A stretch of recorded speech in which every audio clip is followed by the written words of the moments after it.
Sudah pukul segini, tapi kalau ada yang mau menambahkan sudah. Baik. Kalau penduduk Arab itu gimana itu kelanjutannya mereka itu kan tidak disuka, tidak ada di Quran surat Al-Araf itu ada yang namanya Ashabul Araf.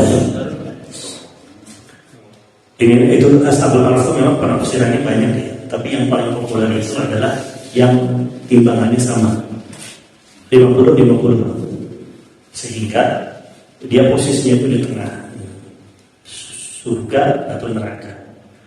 Tapi kemudian ada hadis Nabi SAW yang menjelaskan Allah akan putuskan Ashabul Araf itu setelah Allah putuskan ahli neraka kepada neraka, ahli surga kepada surga. Ahli surga kepada surga, ahli neraka kepada neraka. Setelah semua beres, baru ini yang Allah tentukan ahli surga kepada apakah menjadi ahli surga, apakah menjadi ahli neraka. Tapi pada akhirnya tetap keputusan Allah itu adalah keputusan yang adil. Apakah dia ke surga atau ke neraka? Wallahu a'lam, tidak ada penjelasan selanjutnya apakah mereka dimasukkan seluruhnya ke dalam surga ataukah sebagian ada yang ke neraka. Tapi kalau melihat dari situ, katakanlah semuanya dimasukkan ke dalam surga, ini menunjukkan bahwasanya orang itu masuk surga karena rahmat Allah, bukan karena amalan. Karena kalau karena amalan, berarti kan dan tidak masuk surga, tidak masuk neraka. Tapi Allah putuskan katakanlah tidak seluruhnya, tapi sebagian dimasukkan ke dalam surga. Ini menunjukkan bahwasanya masuk surga itu karena rahmat Allah Subhanahu wa taala. Jadi memang tidak ada keterangan ya tentang berdoa itu baik hadis maupun belum, tidak ada keterangan lanjutannya. Hanya keterangan dari Nabi itu hanya Nabi akan memutuskan, Allah akan memutuskan setelah Allah memutuskan ahli surga dan ahli neraka. Nah, bagaimana keputusan Allah? Wallahu a'lam bishawab. Wallahu a'lam bishawab. Tapi kalaupun semuanya dimasukkan ke dalam surga ataupun sebagian dimasukkan ke dalam surga, itu menunjukkan bahwasanya surga itu betul-betul karena rahmat Allah, bukan karena amalan. Bahkan yang amalannya lebih banyak pun, yang kemudian dia masuk surga bukan karena amalan, tapi karena rahmat Allah Subhanahu wa taala. Wallahu a'lam. berkaitan dengan itu. Orang-orang kafir kan tidak bisa menyangka karena memang segala sesuatunya itu tidak bisa disangka dan terbukti otentik dan detail gitu kan dengan buku apa amalan mereka itu di sana begitu rinci detail dan tidak bisa disangka gitu ya. Itu sudah tahu bukan mereka itu kan kebohongan pasti dari mulut kan dikunci gitu ya. Jadi saksinya dari kata-kata badan sendiri bisa beranabi dan jadi banyak faktor gitu. Banyak faktor mungkin. Sekarang kasus 300 miliar ya, triliun ya. Berapa? 500 miliar. Itu kan simpang siur beritanya. Simpang siur ya. Bahkan mungkin pelakunya pun kalau memang terbukti pasti ada kalangan dulu. Karena memang bukti di dunia kan mudah dikabulkan, mudah dihilangkan. CCTV gampang dirusak, sehingga orang bisa mengelak. Bahkan sudah terbukti, jelas terbukti pun masih ada peluang untuk mengelak. Tapi kalau di akhirnya kan tidak bisa. Per detik apa yang kita lakukan akan Allah perlihatkan kepada kita. Dan catatan amalan tersebut ketika nanti di akhirat membaca akan mengakui membenarkan seluruh catatan tersebut. Oh iya, berarti gitu.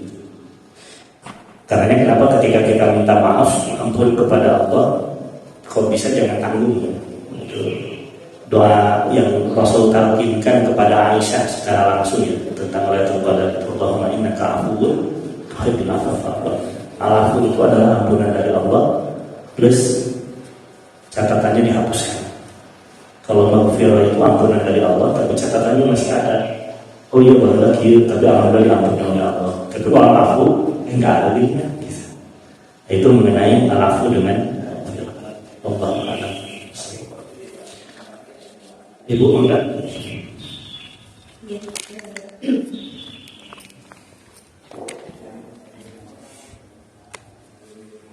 Yang pertama tadi terkait dengan memaafkan dan tidak melupakan.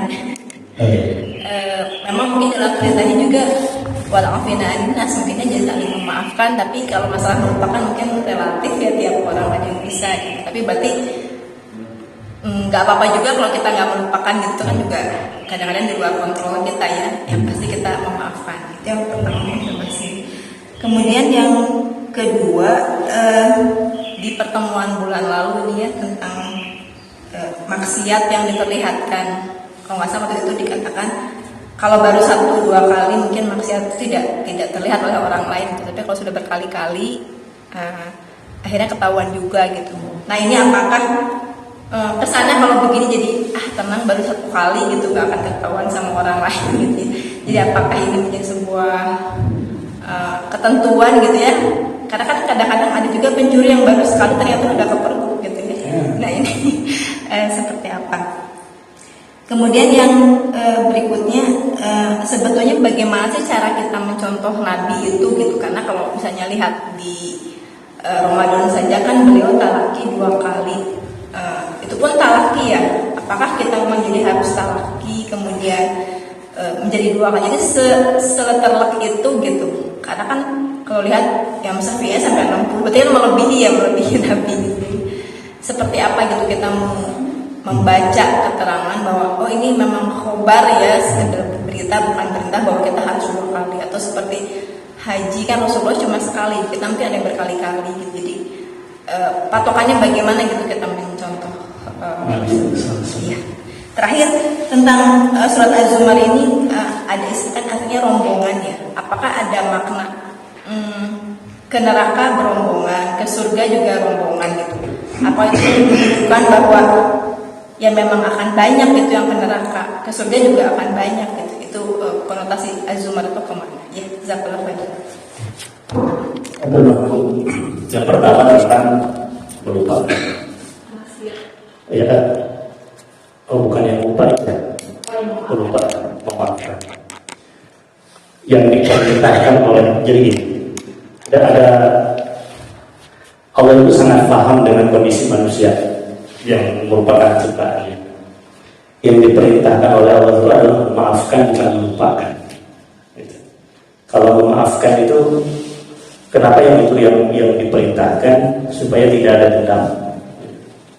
Karena kan di antara sifat orang yang takwa itu adalah alladzina yunfiquna fis-sarra wad-dharra wal kadhimina al-ghaidh wal kadhimina al-ghaidh wal 'afina 'anil nas. Alladzina yunfiquna fis-sarra wad-dharra, mereka yang menafkahkan hartanya dalam kondisi sarra dan dharra, lapang dan susah. Wal kadhimina al-ghaidh, dan mereka mampu menahan amarah. Wal 'afina 'anil nas, dan mereka yang mampu memaafkan orang yang berbuat salah kepada dia. Tidak ada yang selanjutnya dan yang melupakan kesalahan orang lain. Tidak ada. Karena sifat manusia itu ada memori yang akan tersimpan, terutama sesuatu yang berkesan. Apakah berkesan baik, apakah berkesan buruk. Apakah berkesan baik atau berkesan buruk, pasti itu akan menjadi memori. Dan itu kalau dipaksa dihilangkan susah. Karena yang dituntut dari Allah itu adalah memaafkan, bukan melupakan. Jadi kalau ada luka-luka masa lalu dan itu teringat, ya luka. Yang penting adalah memaafkan. Yang penting adalah memaafkan. Itu ya dari Allah Subhanahu wa Ta'ala. Bahkan sekelas Nabi pun yang sangat lembut, yang sangat memaafkan, tidak mau bertemu dengan wahyu. Ketika dikatakan kenapa tidak mau bertemu dengan Wahsy, saya memaafkan, tapi saya sulit untuk melupakan kelakuannya. Dia sudah membunuh paman yang sangat dekat dengan aku. Khawatir kalau bertemu dan memori itu teringat, muncul amarah lagi, atau muncul keputusan dari Rasul yang tidak tepat.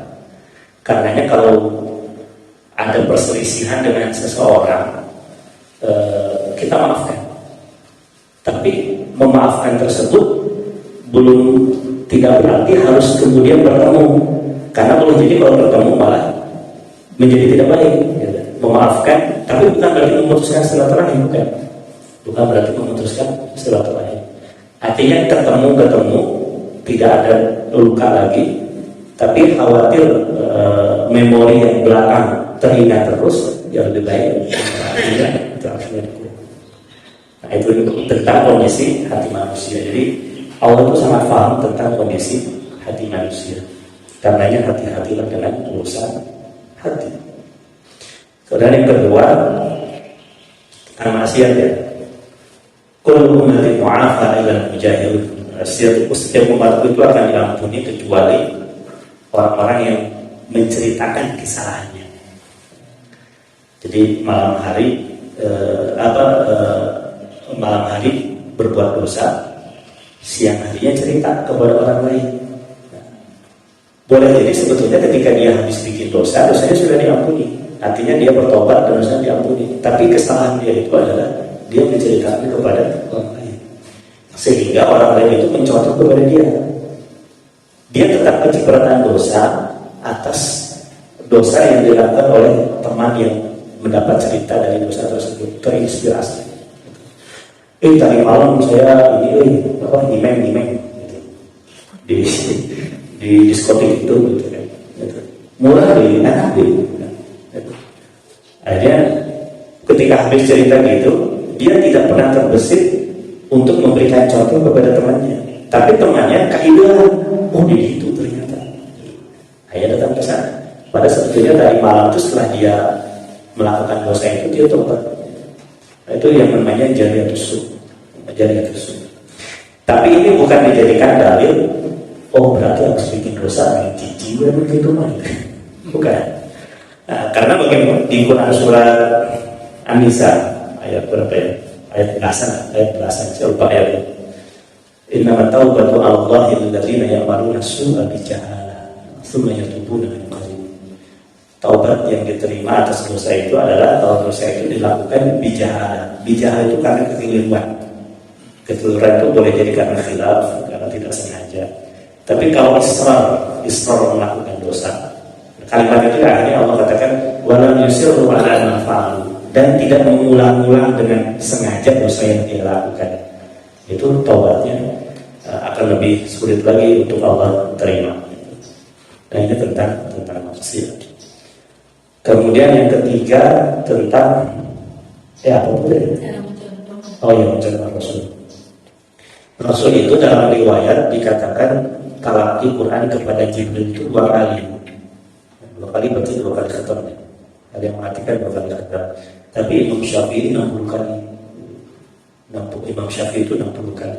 Jadi begini, ada ibadah yang memang qat'i secara hukum, tidak boleh lebih daripada Rasul. Rasul sholat subuh 2 rakaat, jangan lebih. Asal kurang tadi subuh dari sholat dia. Nah itu yang disebut sebagai bid'ah, yang tidak boleh. Jadi perkara yang memang sudah qat'i, tidak ada peluang tidak ada peluang kelonggaran di situ. Sholat 5 waktu gitu. Itu tidak boleh. Nah tapi ada ibadah yang memang cenderung sifatnya itu anjuran. Itu lebih daripada Nabi boleh. Gitu. Kayak Nabi misalnya tadi khatam Quran 2 kali, lebih dari 2 kali ya silakan. Cuma yang jadi pertimbangan begini, Imam Syafi'i itu kenapa bisa khatam 60 kali? Pertama, beliau usia 7 tahun sudah hafal Quran. Beliau sebelum belajar fikih, beliau belajar bahasa Arab lagi. Padahal beliau adalah orang Arab. Beliau sukunya suku Quraisy, keturunan Nabi SAW. Dialek Quran itu kebanyakan dialek Quraisy. Tapi beliau pun masih belajar bahasa Arab. Artinya ketika beliau baca Quran, baca ayat, beliau langsung paham maknanya secara bahasa, paham asbabul nuzulnya, paham nasikh mansuknya, dan sebagainya paham. Sehingga ketika baca 60 kali itu beliau langsung paham. Jadi mengejar pahala dari setiap huruf, di sisi lain beliau pun sudah paham apa yang dibaca. Nah kalau kita harapannya bukan hanya kuantitas huruf yang dibaca, tapi juga bisa memahami. Jadi khatam ibu seberapa kali khatam Ramadan? Iya, alhamdulillah 5 kali. Nono di awas, wallah mana besok. Nah, tidak tahu yang dibaca. Syukur-syukur ya khatamnya banyak, tapi ngertinya juga banyak. Dan kalimat talaki Rasul kepada malaikat, talak itu artinya bukan hanya baca, tapi juga mengajarkan. Berarti yang diajarkan Jibril kepada Nabi itu bukan hanya huruf-hurufnya, tapi kandungannya. Itu Nabi Muhammad SAW. Jadi selama itu sifatnya anjuran lebih daripada Nabi itu boleh, tapi jangan melupakan yang namanya kualitas. Jangan tahu itu harus seperti itu atau boleh begitu. Itu dari ini fikih, dari segi fikih. Kan tidak semua perintah itu hukumnya wajib, ada yang sifatnya anjuran. Dan anjuran pun sifatnya biasanya bisa terlihat dari redaksi hadis. Contohnya begini, kata Nabi begini, seseorang masih dicatat dalam suatu kebaikan selama dia masih menyegerakan berbuka. Itu ada kalimat seseorang masih dalam kondisi kebaikan, berarti mengakhirkan buka itu tidak baik. Nah, dalam kondisi ini kita lihat Nabi itu kalau datang waktu azan maghrib, beliau langsung berbuka. Dan kemudian Nabi menjelaskan seseorang masih dalam dikatakan baik selama dia menyegerakan berbuka. Maka kita jangan melebihkan dari Nabi. Saya mah pengen lebih soleh daripada Nabi. Hanya berbuka habis sholat tarawih. Nah, itu tidak baik, karena ada dari redaksinya kelihatan bahwasanya seseorang itu masih dikatakan baik selama dia masih menyegerakan berbuka. Itu berarti kalimatnya kontradiksi kalau mengakhirkan. Tapi kalau bacaan Quran itu kan jelas ya, bahwasanya dianjurkan ketika Ramadan banyak baca Quran, maka lebih daripada Nabi itu baik. Seperti ini, saum Senin Kamis. Rasul tidak rutin saum Senin Kamis, tapi bukan berarti tidak boleh rutin saum Senin Kamis, karena itu sifatnya anjuran. Maka melebihi daripada Nabi boleh. Nabi saum Daud tidak. Tapi kalau mau saum Daud, ya silakan. Kalau Nabi tidak melakukan, itu bukan berarti perkara bid'ah, karena Nabi sudah mengatakan. Wallahu a'lam. Itu yang ketiga. Yang keempat tuh Az-Zumar. Ya, ini menunjukkan bahwasanya yang masuk surga itu banyak, yang masuk neraka juga banyak. Bahkan di antara rombongan surga itu mudah-mudahan kita dan keluarga kita. Al-Quran surat At-Tur ayat 21, orang soleh kemudian disusul oleh orang soleh dan keturunannya, nanti di akhirat akan dikumpulkan. Berarti kan rombongan ahli neraka pun akan dimasukkan ke dalam neraka rombongan. Jadi nanti itu ahli surga banyak, ahli neraka pun juga banyak, dan nanti di antara keduanya itu ada dialog. Kedua ke dalam Quran surat Qaf ya, dalam Quran surat Wallahu a'lam. Satu tak. Saya kaget. Melebihi ibadah lebih Nabi. Ya. Kan ada Bilal ketika kedengar Rasulullah melaksanakan masuk surga. Ya. Malah apa? Dia bilang dia melaksanakan subuh dulu. Syukur. Karena Rasulullah tidak pernah sepanjang itu melaksanakan sunat-sunat itu juga. Ya. Itu adalah salah satu. Ya. Betul. Bila ketemu dengan Rasul, ya Rasul, sami'tu khashkhashatan alaika fil jannah. Wahai Bilal, aku mendengar suara sandalmu di surga. Ini menunjukkan yang masuk surga Bilal ya, bukan berarti masuk surga setelah engkau, bukan. Tidak ada kesimpulan berarti masuk surga setelah engkau. Kemudian amalan apa yang kau lakukan ya Bilal? Rasulullah Bilal mengatakan tidak ada amalan istimewa ya Rasulullah yang aku lakukan, melainkan aku selalu berwudu, selalu sholat setiap kali habis berwudu. Yang pertama, Bilal itu selalu menjaga wudunya. Padahal kan dari segi fikih wudu itu hanya dianjurkan ketika mau sholat. Berarti ini kan menambah, tanda petik menambah. Yang kedua adalah bila melakukan salat syukur wudhu. Ini yang disebut sebagai sunnah taqririyah. Sunnah taqririyah Rasul tidak mengajarkan, tapi Rasul melihat bila melakukan dan Rasul menyetujui. Ini sunnah taqririyah. Ini tambahan. Ini sholat panggilan, dan kita sama dengan sholat mutlak lah. Kita sholat mutlak itu kan tambahan. Wallahu a'lam bishawab.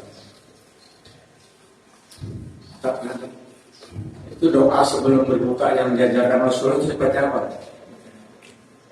Sebelum makan. Ya. Zahab al-dhama wa batalatil umur wa sabatal ajal insyaallah. Itu kalau melihat dari riwayatnya itu yang sahih. Zahab al-dhama itu hilang haus. Wa batalatil umur dan telah basah kerongkongan. Wasabatal ajal insyaallah, dan mudah-mudahan pahala menetap dari usaha menahan hawa nafsu lapar haus di siang hari. Adapun Allah malakasuntu wa bika amantu ala rizqika aftartu. Kalau kita melihat dari segi riwayat itu memang ada yang mengatakan hadis itu kurang kuat. Tapi bukan berarti tidak boleh mengucapkan. Tidak boleh saja. Pertama, itu sifatnya anjuran, dan mayoritas ulama hadis mengatakan selama itu masih dalam kategori targhib itu anjuran, itu diperbolehkan mengamalkan hadis dhaif selama dhaifnya tidak parah mendekati palsu, dan itu tidak parah dhaifnya. Jadi boleh Allah melakukan sesuatu. Bahkan doa buka puasa Allah barik lana fima razaqtana itu juga boleh, karena pasti akan makan. Hanya memang riwayat yang paling kuat itu yang pertama tadi. Zahadul dhama'u wabtalatil umqu wasabatal ajr insyaallah. Itu tapi memang itu mengapakannya agak lebih sulit ya, karena Allah Maha itu secara redaksi lebih mudah didesain, dan itu sudah melekat di memori sejak TK, sejak SD. Dan prakteknya dapat doa itu setelah minum, karena pertama ya, betul. Dan itu setelah minum, karena kan zahab al-dhama hilang haus. Kan tidak mungkin hilang haus sebelum minum. Maka sebelum minum berarti Allahumma barik lana fima razaqtana atau bismillah saja. Mas bismillah Allahumma ahya wa amut.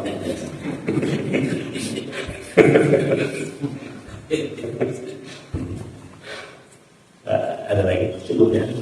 Baik, Bapak Ibu yang Allah muliakan, kita cukupkan pembahasan kita pada pagi hari ini. Mudah-mudahan berkah, memanfaatkan segala kekurangan. Kita tutup dengan doa kifaratul majelis. Subhanallah wa bihamdihi asyhadu an la ilaha illa anta astaghfiruka wa atubu ilaik.